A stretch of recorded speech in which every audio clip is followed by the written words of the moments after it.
Hello बच्चों, कैसे आप सब लोग। ये वीडियो उन सभी बच्चों के लिए जो क्या है सी एस एग्रीव के दिसंबर 24 एग्जाम में अपीयर होने जा रहे हैं।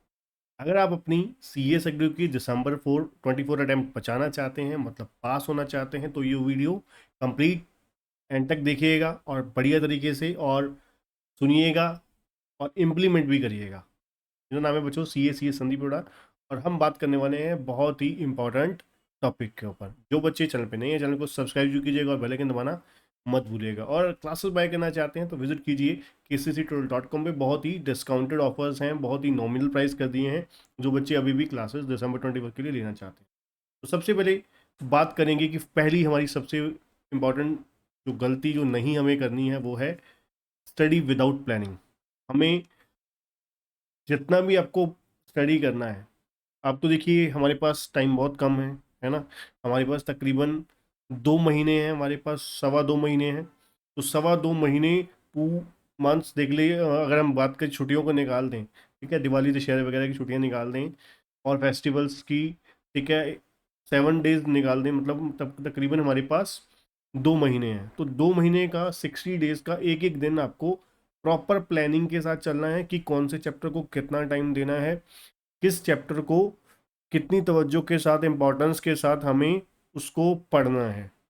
ठीक है, क्योंकि जब तक आपको वेटेज की नॉलेज नहीं होगी कि एग्जाम में मार्क्स कितने का क्वेश्चन कोई चैप्टर आता है और कितना इम्पोर्टेंस रखता है, तब तक आप उसके अकॉर्डिंगली प्रिपेयर नहीं हो सकते। वहाँ पर आपको गलतियाँ होगी ही होंगी, आपसे कमियाँ करोगे ही करोगे। इसलिए प्रॉपर लिख के प्लान करके स्टडी कीजिए।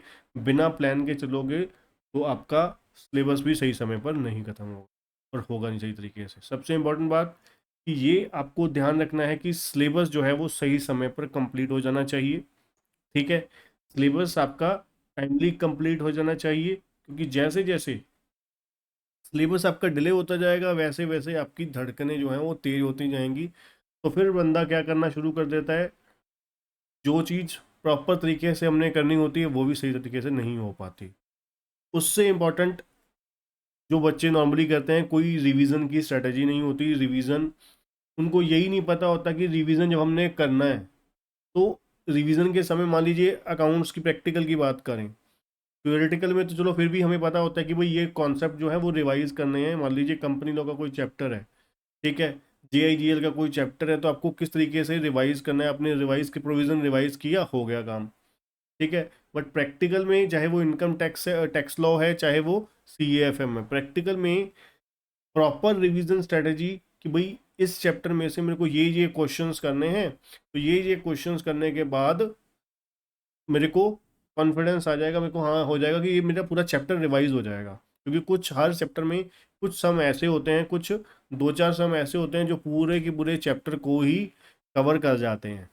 ठीक है ना। तो इसलिए प्रॉपर जब सिलेबस अब आप कर रहे हो, सिलेबस कर रहे हो, तो वहाँ पर क्वेश्चन को मार्क कीजिए, कोई ये क्वेश्चन मुझे रिवीजन के समय पर करने हैं। और पहले मुझे फॉर्मुलेशन पढ़नी पड़ेगी इस चैप्टर की, फॉर्मेट, फिर प्रोविजन रिवाइज करूंगा, देन फिर ये 4 क्वेश्चन करूंगा, मैं ये 5 क्वेश्चन करूंगा, फिर मेरा चैप्टर, ठीक है, मेरे कॉन्फिडेंस में बन जाएगा। ठीक है। उसके बाद अगर हम बात करें, राइटिंग प्रैक्टिस की हमारी कमी बहुत रह जाती है कि पेपर में जाने से पहले कई बच्चे तो क्या है, सीधा ही युद्ध में चले जाते हैं, मैच में, मतलब आप पेपर में चले जाते हो बिना पेन चलाए हुए। तो फिर कहते हैं सर ओहो, हमारे पास तो एक्चुअली में लिखने की ना, मैंने पेपर पहले कुछ लिख के नहीं देखा था, इसलिए 70 मार्क्स की अटैम्प्ट ही हो पाई। ठीक है, अब आपको आता चाहे 100 का था चाहे 120 का आता था, है ना, चॉइस वाला भी आता था, पेपर तो आपका 70 का ही हुआ। ठीक है, तो आपने 30% गेम तो इंस्टीट्यूट के पाले में ही खुद ही फेंक दी। तो वहां पर ही आप आधा मैच तो वहीं पर ही हार गए। ठीक है ना, आप आधी गेम तो वहीं पर ही छोड़ आए। तो इसलिए राइटिंग करके देखिए, एक चैप्टर कम कर लो, कोई दिक्कत नहीं है। ठीक है, सिलेबस पूरा करने का मतलब ये नहीं होता कि सिलेबस 100% करके जाना है, आता 1% भी ना हो। ठीक है ना, इंडेक्स देख के पता लगता है कि हमें, हाँ हाँ सर मैंने ये चैप्टर किया हुआ है। मैं बहुत से बच्चों को जानता हूँ, ठीक है, जिनको इंडेक्स देख के पता लगता है कि मेरे को चैप्टर किया हुआ है। पूछ लो पेपर से 4 दिन पहले, सर मैंने अभी ना ये वाली रिवीजन इस डेट से शुरू करनी है, सर मैंने ये वाला चैप्टर ना इस डेट के लिए रखा हुआ है। अरे भाई ये क्या तरीका होता है पढ़ने का, ठीक है ना। तो पेपर से आप एक महीना पहले भी अगर हम रैंडमली अगर कोई चैप्टर अपने आप से पूछ के देखो, रैंडमली रिवीजन करके देखो कि भाई मुझे कितना का याद है, ठीक है ना। अरे सीए वालों को तो छुट्टियां, एक छुट्टी मिलती है हर पेपर में कम से कम, ठीक है ना। जो बच्चे बोथ ग्रुप वाले हैं वो तो सपने में भी ये चीज़ ना गलती ना करें, क्योंकि सिंगल ग्रुप वाले उनको तो चलो एक छुट्टी मिल जाती है ना। उनको तो एक दिन की छुट्टी मिल जाती है, इनके उनके पास तकरीबन पौने 2 दिन होते हैं, ठीक है। तकरीबन 40 to 45 आवर्स उनके पास, 44 आवर्स होते हैं तकरीबन, क्योंकि 48 घंटे का अगर समय लो तो 3 घंटे तो पेपर में निकल गए, ठीक है। 1 घंटा मान लीजिए आने जाने में, तो 44 आवर्स उनके पास अप्रोक्सीमेट होते हैं। उसमें वो रिवीजन वगैरह खाना पीना जो है सब कुछ टाइम होता है उनके पास, ठीक है। तो इसलिए राइटिंग थोड़ी सी पहले ही करके देखिए, पेन हाथ से चला के देखिए, 10-20 क्वेश्चन लिख के दीजिए, कम से कम 10-20 क्वेश्चन लिख के जरूर देखिए, ठीक है। और हो सके 101% कोशिश करो, टेस्ट सीरीज जरूर कंडक्ट करके देखिए। अगर आप किसी की मान लीजिए हमारी टेस्ट सीरीज लेना चाहते हैं तो वो भी अवेलेबल है, डिस्क्रिप्शन में कॉन्टैक्ट नंबर मिल जाएगा, वहाँ से आप टेस्ट सीरीज हमारी ज्वाइन कर सकते हैं, ठीक है। हमारे टेस्ट सीरीज के नॉर्मल टेस्ट सीरीज से प्राइस हाई ही है, क्योंकि हम chapter wise test series conduct करवाते हैं। अगर आप, हाँ, अगर एक कंप्लीट टेस्ट सीरीज है जो बहुत ही एक्सटेंडेड वर्जन में होती है चैप्टर वाइज, एक होती है कि हर सब्जेक्ट के 2-2 टेस्ट, ठीक है। वो भी टेस्ट सीरीज अवेलेबल है, ठीक है। डिस्क्रिप्शन में आपको कॉन्टैक्ट नंबर मिल जाएगा, वहाँ व्हाट्सअप करके आप प्राइस जान सकते हैं, ठीक है।